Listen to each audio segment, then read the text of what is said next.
Fish is the Waxman-Markey climate. This is the climate change bill. Goes to vote in the House tomorrow. Why is no one talking about this? Instead, everybody's talking about health care. Oh, because our president is David Copperfield. The bill aims to cap greenhouse gas emissions by 17% of 2005 levels, and by 2020, 80% of those levels by 2050. Waxman points to the EPA's finding that cap and trade is going to cost $140 a year per household, which he's promoting as the cost of a postage stamp every day. Unfortunately, the numbers don't add up. According to the Heritage Foundation, after adjusting for inflation, the government would collect $5.7 trillion in tax revenue between 2012 and 2035. They found that by 2035, the Waxman-Markey cap and trade legislation would also raise electricity rates 90% after adjusting for inflation. Raising inflation-adjusted gasoline prices by 58%. Raise residential natural gas prices by 55%. And raise the average family's annual energy bill by $1,241. And that's just the cost to consumers. Never mind the fact that businesses faced with high energy costs are going to raise the cost of everything that you buy. There is still time. Tomorrow the vote goes to the House, and the farm state Democrats are weak in the knees because they know they're going to actually answer to people with common sense and overalls. Call them. The number is on your screen right there. Call the switchboard.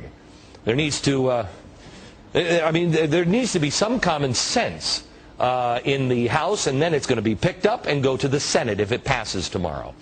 David Kreutzer, he is a senior policy analyst in energy economics and climate change at the Heritage Foundation, and Peter Schiff is the president and chief global strategist at Euro-Pacific Capital.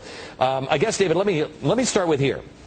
What is this besides a giant tax bill that will destroy the economy? It's nothing besides that. If it were a climate bill, then we should expect to see some climate change as a result of it.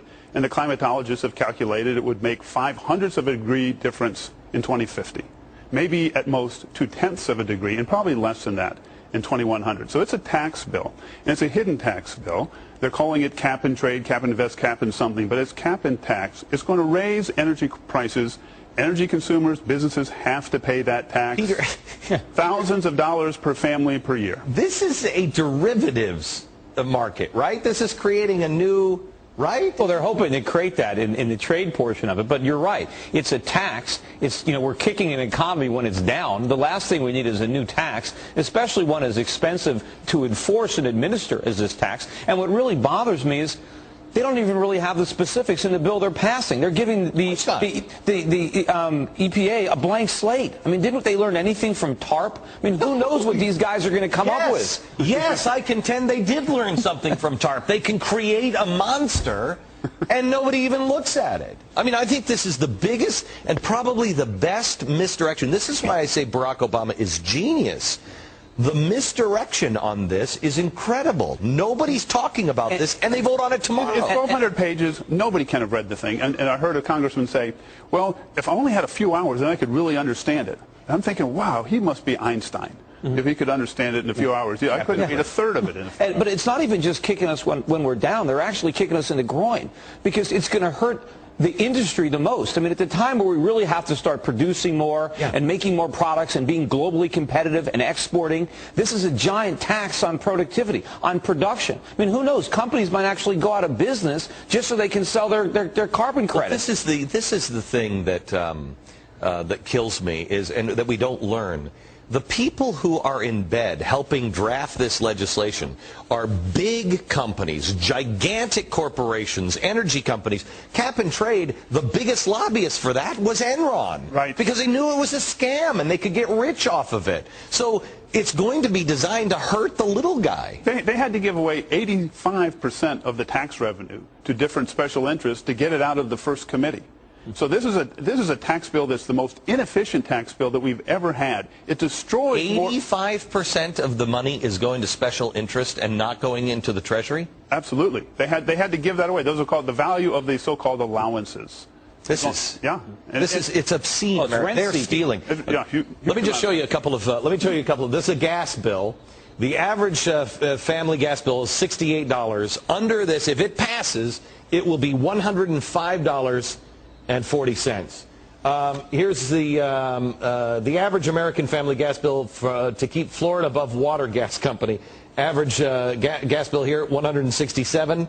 With cap and trade, $272. The electric bill.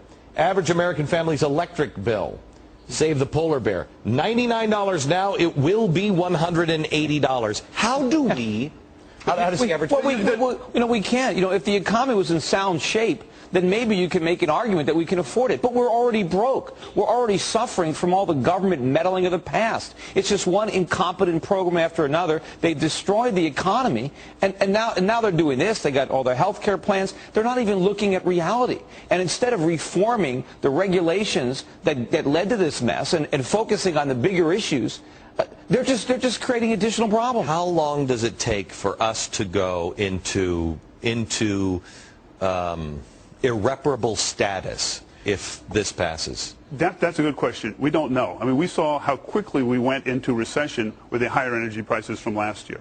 So we're going to make, instead of a sharp temporary increase in energy prices, we're going to have a permanent increase in energy prices. And those have always come before recessions, sharp run-ups in energy prices. So it's like we want to legislate a permanent recession. Well, we're already in one. It's just going to keep getting worse, so this is just going to help turn it into... Extend it. Okay, guys, thank you very much. Now.